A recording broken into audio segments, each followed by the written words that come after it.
questions in the Q&A box.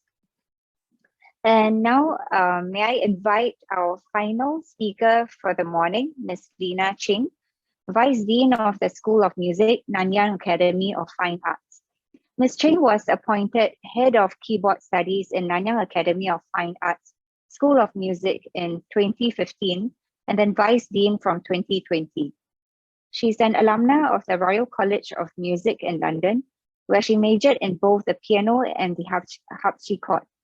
She has been invited frequently to adjudicate in numerous music and piano competitions, teach in master classes and workshops, as well as conduct talks and seminars on music education, particularly in the field of developing musical abilities in students. Ms. Ching has a special interest in the development of natural abilities, as well as the professional careers of those in the industry. This morning, Ms. Ching will talk about what many performers experience or grapple with, performance anxiety. Ms. Ching, please.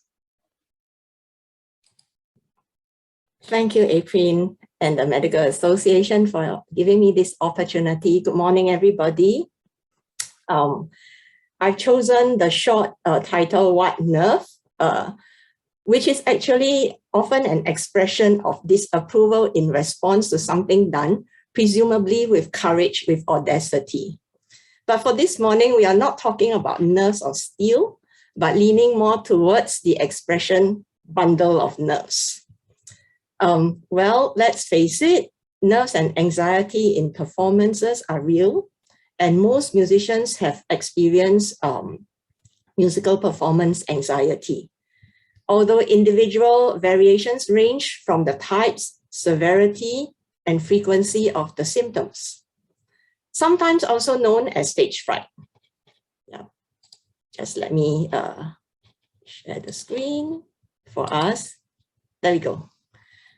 Yeah, sometimes also known as stage fright. And it is usually a state of distress or nervousness that interferes with performance. Sadly, this is something that people do not discuss enough about, despite its prevalence and its wide-ranging effects and the number of sufferers. Well, I do not assume the role of an expert, but this morning I would like to share some areas of performance anxiety that I'm familiar with through my own life as a musician from the early stages of serious training, as well as through my career path that combines performing as well as teaching countless generations of students with varying abilities. And I believe my lenses will largely be from those of a music educator and a practitioner. So I would like to start by sharing with us what performance anxiety is not. Yeah, as mentioned earlier, nerves and anxiety in performances are real, both physically and psychologically. And therefore, performance anxiety is not a figment of the imagination. I also wish to say that performance anxiety is not the mark of a weak or inferior musician, because a lot of really wonderful, sensitive musicians, serious musicians, established musicians suffer from that, although on stage, they give us a different persona. And I also want to say that performance anxiety is not the nervous feeling that one gets due to lack of preparation. Yeah, especially for students, sometimes, you know, they don't really prepare and they tell you that they are suffering from performance anxiety. So for me, that is not what I'm going into this morning. I also feel that performance anxiety is not something that automatically becomes easier with experience, because there are a lot of factors surrounding it. And more importantly, performance anxiety is also not a reason to stop making music altogether. So then, what is performance anxiety? For this session, let us discuss in the context of serious musicians or students who are fully prepared to do their best, the sort of anxiety that can sabotage the best efforts of any musician who has the potential and full abilities to perform well. I've chosen to share with us a quote by prominent writer Paul Salmon, something that he said in 1990. Paul Salmon is the author of the famous book for musicians, From the Green Room. This is what he says. Performance anxiety is the experience of persisting, distressful apprehension about and or actual impairment of performance skills in a public context, to a degree unwarranted given the individual's musical aptitude, training, and level of preparation. So that, to me, somewhat neatly sums up the challenges of performance anxiety faced by performing musicians, regardless of age, gender, musical genre, years of experience, level of mastery, or professional status. Often, the more important the event is to the performer, the greater the increase in adrenaline and a heightened level of stress. Well, I feel that having the right amount of adrenaline can result in increased levels of energy and concentration, stronger musical awareness, sensitivity, sharpened clarity of mind, which are all good stimulants for the senses, and they help in enhancing and aiding performances. However, most sufferers of the effects of performance anxiety have difficulties in finding the so-called right amount, which in turn becomes some sort of a source of threat stress that induces fear. Hence, we often say that performance anxiety is also known as stage fright. Let us look at some common signs, symptoms, and effects associated with performance anxiety, all of which I believe are familiar with many of us. I myself can attest to that. We will also look at some possible causes along the way. So the common signs, symptoms, and effects are usually classed as behavioral, physiological, cognitive, or emotional. So at pre-performances, normally we feel, some levels of behavioral effects. Some people may avoid practice. Some people may do obsessive amount of practice. Some end up with disorganization or laziness, procrastination, or physiological effects such as fatigue, worry, distorted thinking, negative thoughts. Yeah, what if I can't do? What if I mess up? What if, all the what ifs that may or may not happen. And then headaches, insomnia, lacking in focus, lacking in appetite or increase in appetite, and other kinds of management strategies like alcohol, drugs, or whatever. Now, at the performance itself, very often there'll be trembling, cold, sweaty hands, racing heartbeats, gastro discomforts, muscle tension, breathing problems, urge to go to the bathroom, dry mouth, things like that, all the physical and physiological signs, as well as mental and cognitive or emotional signs such as fear, irrational fear, confusion, memory lapses, irritability, negative self-talk, after making a mistake, and the inner voice will come in and say something that distracts the performer. Worry, and then, yes, of course, distorted thinking. And also, sometimes we fail to address post-performance effects, because sometimes after the performance, you think, okay, hooray, everything is over, and then we just ignore those signs. But post-performance effects also take place in some people. This includes, of course, distorted thinking, resulting in distorted evaluation. It may not be as bad as what the performer thinks. Yeah, and then there's a feeling of shame or anger if something doesn't go wrong. And sometimes people will avoid, going to the instrument or making music altogether for a long time, decline in levels of excellence, and trouble. More serious cases, we end up with trouble with relationships and perhaps even substance abuse for some people. So sometimes our own speech gives us away, or the speech of others, such as the feeling of procrastination. People will say, oh, I'm not ready, or I don't feel like doing it. The evasion, yeah, I feel sick. Yeah, physical, those are the physical and somatic effects. And then, oh, I cannot think straight. So that feeling of confusion comes in, feelings of dissociation caused by anxiety. So all these are little signs of or big signs of anxiety kicking in. And causes of these symptoms can also be conveniently, for me, grouped into 3 common areas, which I would like to take a look at.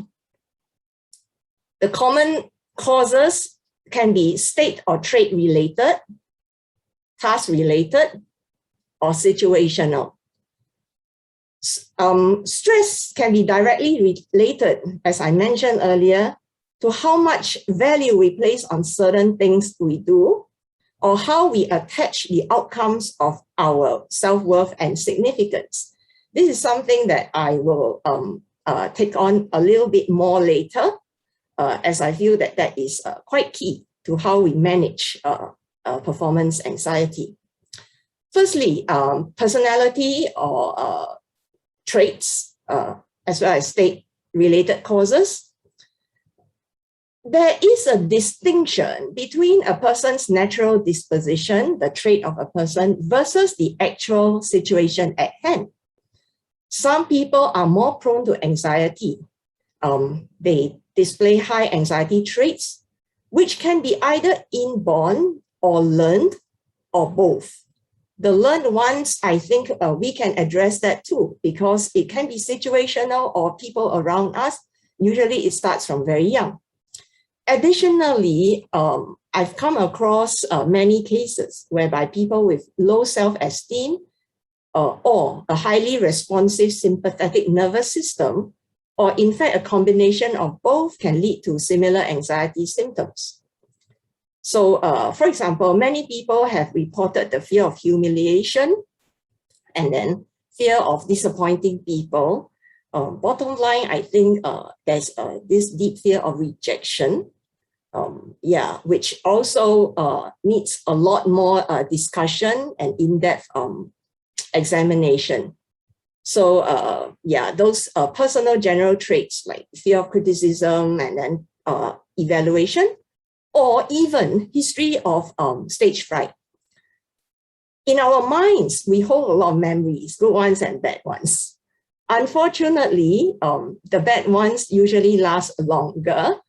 And then if we keep an memory bank of bad performances without replacing them with good memories or dealing with them, then we can end up with having unreasonable expectations without dealing with the cause. Yeah. And then state anxiety, on the other hand, is usually temporary and affects people at a given moment. For example, usually just before a performance, or first few seconds or first couple of minutes into the performance. And after that, we can get on and things can go as normally as possible. And then, therefore, a person's natural disposition towards anxiety usually has a bearing on the level of anxiety experienced given any situation. So simply put, someone with a higher level of disposition towards being anxious is likely to be more self-conscious, which would then translate into a higher level of state anxiety when performing, compared with someone who enjoys being in the limelight, for example. Now, I want to stress that actually this has nothing to do with the quality of musicianship. Yeah, they are different different things. Can we move on to the task-related causes? Where it involves a task, very often the key factor controlling anxiety must be preparation.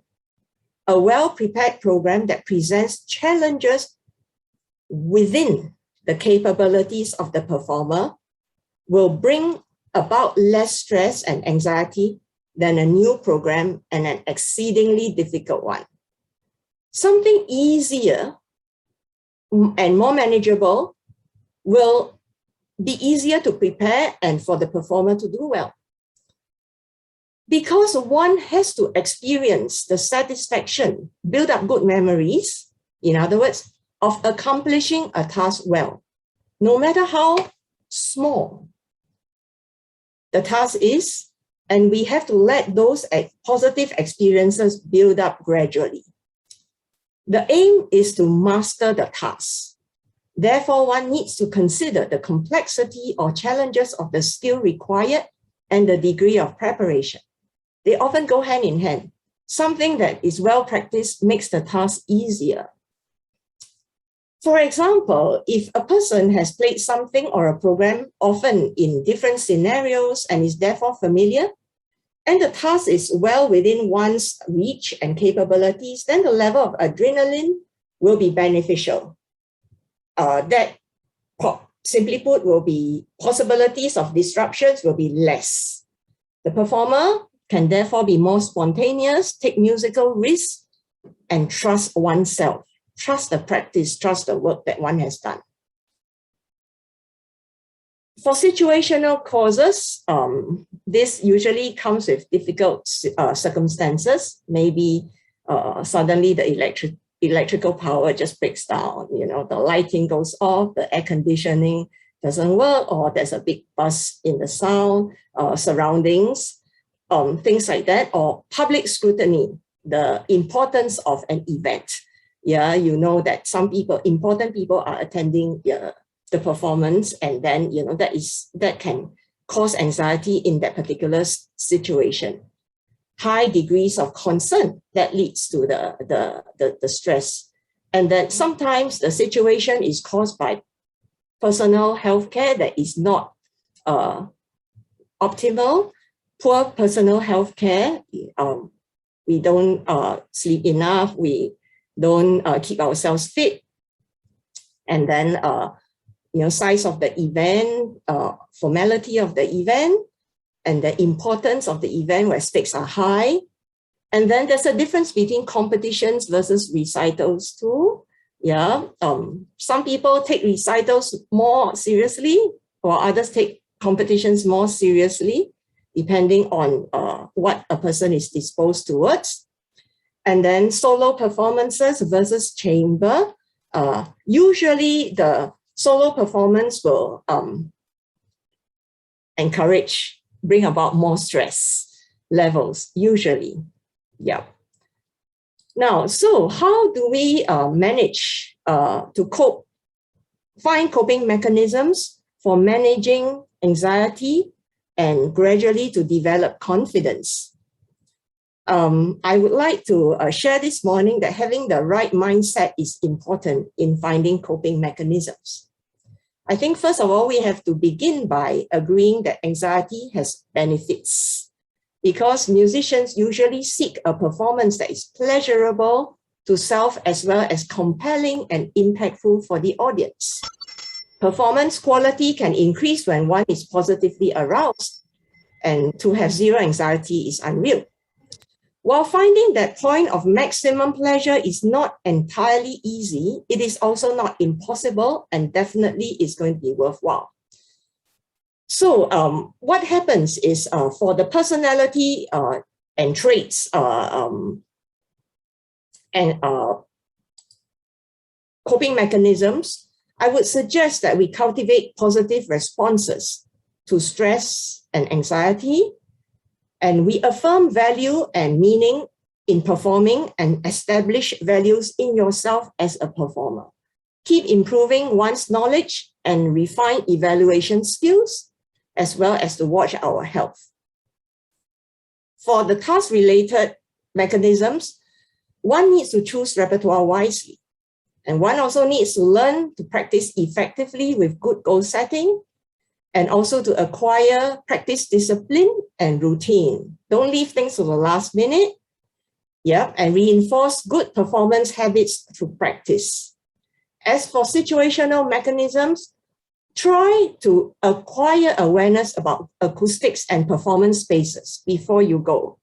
And then be very organized and be well prepared and be interactive with your organizers and the people you meet at your performance space. More often than not, managing performance anxiety is a confluence of factors, and having a good beginning certainly helps. So if we want to have a good ending, we work towards a good ending, a happy or happier ending, we need to have a good beginning. And as we have heard my colleagues say earlier, usually for learning music, it's a very long journey that starts right from the beginning. We need to confront the difficulties that we have, and we need to start working systematically, because if we deny the problems that we have, then they will only compound.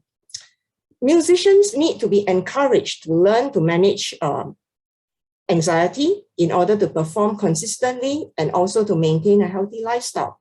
One thing I want to stress at this point is that healthy mindsets do not focus on perfection, but we need to focus on acceptance, progress, and the journey of excellence. Neither should one associate self-worth and self-esteem with our capabilities or accomplishments, because this is the start of healthy thinking. If we associate our self-worth with what we accomplish, then no amount of performance strategies or techniques will help us in the long run. Strategies and mechanisms of coping can only bring us to a certain level, can only bring us that far. But if we insist on putting our self-worth, our value as a musician, together with what we accomplish at each stage, then it's going to be a very, very, very tiring and probably an impossible journey. I also want to encourage, finally, that we should encourage everyone to perform, to do music out of love, so that we can overcome and confront our fears. Yeah, only the love for music and being not distracted by other things that comes with it will be a good beginning. Otherwise, discussing or finding strategies, like I said, will only bring us that far.